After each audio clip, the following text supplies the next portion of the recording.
Hello mga boss, welcome back. Ngayong araw mga boss, meron lang akong i-share sa inyo na konting kaalaman lang sa mga nagsisimula pa lang sa electronics or yung sa mga gustong matuto na mag-repair ng TV.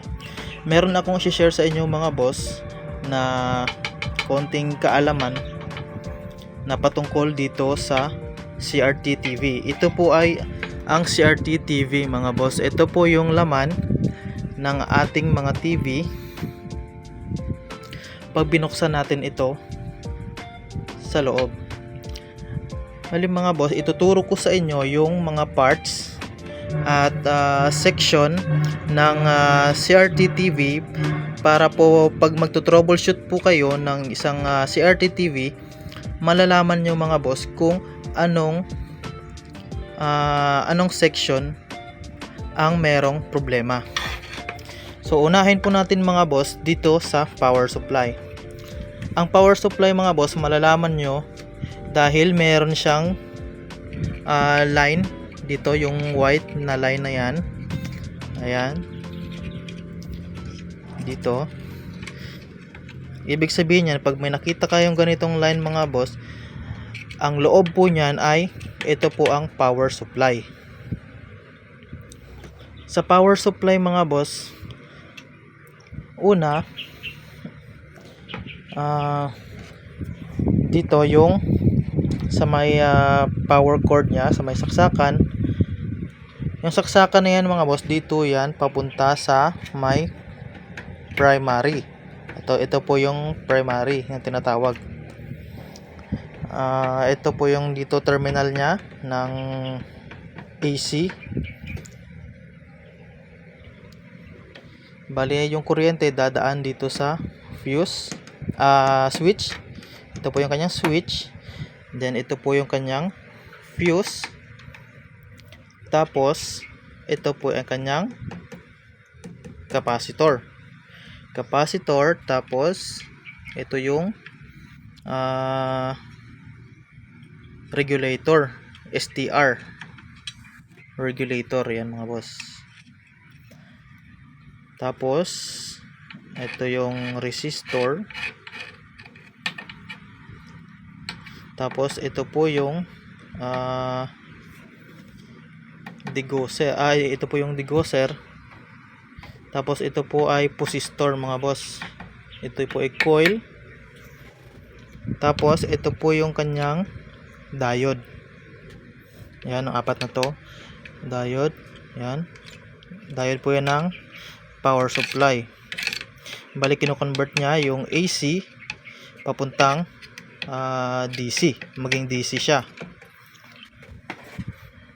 Yan, bali ito po yung kabuuan mga boss. Ito po yung power supply primary. Sa secondary naman mga boss, meron siyang chopper. Ito. Tapos ito yung kanyang B+ dito, capacitor na 160 volts, 220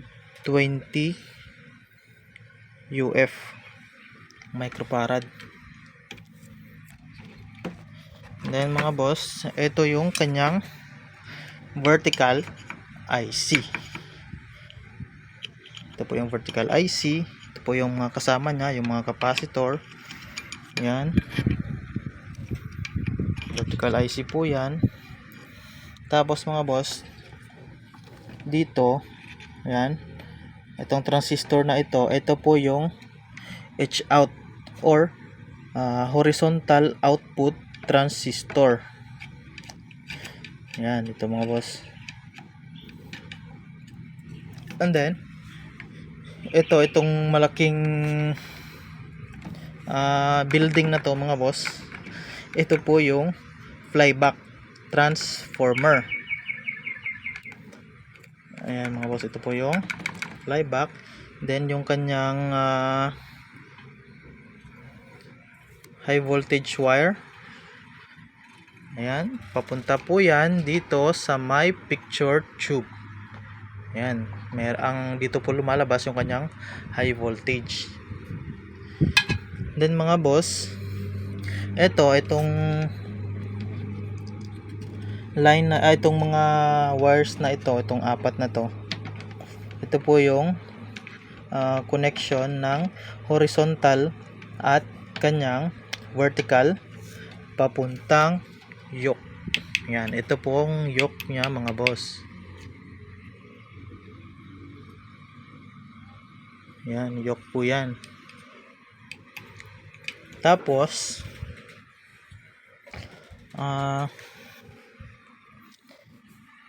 ito naman mga boss, ito po yung kanyang tuner. Ito po yung tuner. Dito po yung sinasaksak ang antena. Ayan. Ito po siya mga boss, tuner. Tapos ito naman yung kanyang audio IC, audio amplifier nya. Ayan. Ayan, ito po yung mga kasama nya ng kanyang audio amplifier. Tapos ito mga boss, ito ay kanyang memory IC po yan mga boss. Ayan. Hindi mabasag yung ano nya. Tapos mga boss, dito ito yung kanyang CRT board. Yan. Ito po yung CRT board. Ito po yung kanyang socket, CRT socket. Yan. Ito po yung laman nya, CRT board. Ito po yung capacitor nya sa 180 volts sa video. Ayan mga boss.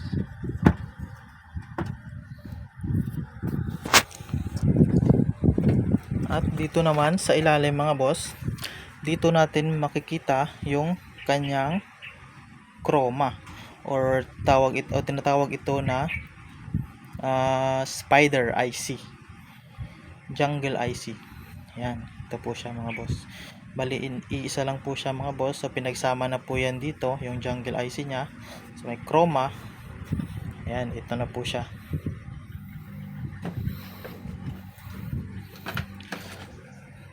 Then ito mga boss, ito yung kanyang tack switch. Tack switch po yung tawag dyan. Ayan. Dito naman, ito po yung kanyang speaker, magkabilaan. Yan, speaker. At ito ang kanyang picture tube. Yan. So sana mga boss ay meron kayong napulot na kaunti sa ating video tutorial. Huwag naman kalimutan i-like, share, at pa-follow na rin po mga boss. Maraming salamat at magandang araw.